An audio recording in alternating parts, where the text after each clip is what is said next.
করিয়ে থাকি, মানে অপারেশনটাও ফ্রি অফ কস্ট। শুধু বাবা মা বাচ্চাকে টাইম টু টাইম নিয়ে যাবে এবং আমাদের ফিডব্যাক দেবে। এটা একটা প্রোগ্রাম চলে, আপনাদের জানিয়ে রাখা।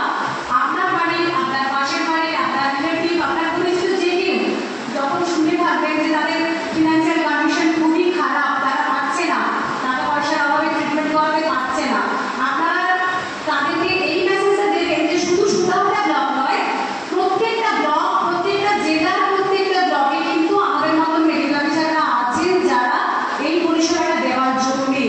যে কোনো একটা বাচ্চা হার্টের প্রবলেম নিয়ে জন্মালো, মা যদি জানতে পারে কোনো ডায়াগনোসিস দেখিয়ে বা কোনো রকম জন্মের সময় জানতে পারলো যে তার বাচ্চাটার হার্টের সমস্যা আছে, সেটা আলাদা ম্যাটার। তখন সে হয়তো ট্রিটমেন্ট করানোর বাচ্চাটি নিজেরা গিয়ে খরচ করে করছে। এমনও ফ্যামিলি আছে যারা জেনেও ট্রিটমেন্ট করাতে পারে না। এটা একটা। আরেকটা ধরুন, আপনার মনে হচ্ছে যে আপনার বাচ্চা সুস্থ, ছুটে দৌড়ে বেড়াচ্ছে, খেলছে, আমার বাচ্চা সুস্থ, মায়ের আপনাকেই বলে থাকে ও তো ছোটরা করছে। যেহেতু আপনি জানেন না আপনার বাচ্চার কি সমস্যা আছে, যার জন্যই আমরা কিন্তু অ্যাজিমোর সব বাচ্চাকে চেক আপ করি যে সত্যি এদের কোনো সমস্যা আছে কিনা। আপনাদের বলে রাখি, আমার এই সুধাহাটা ব্লকে ক্লাস 9-10 বাচ্চার হার্টের অপারেশন আমরা ডিটেক্ট করে, হার্টের প্রবলেম আমরা ডিটেক্ট করেছি এবং অপারেশন করিয়েছি।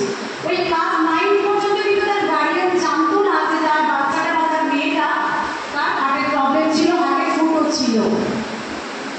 যার জন্য ইউনিভার্সালি কিন্তু আমরা সব বাচ্চাদের চেক আপ করে থাকি।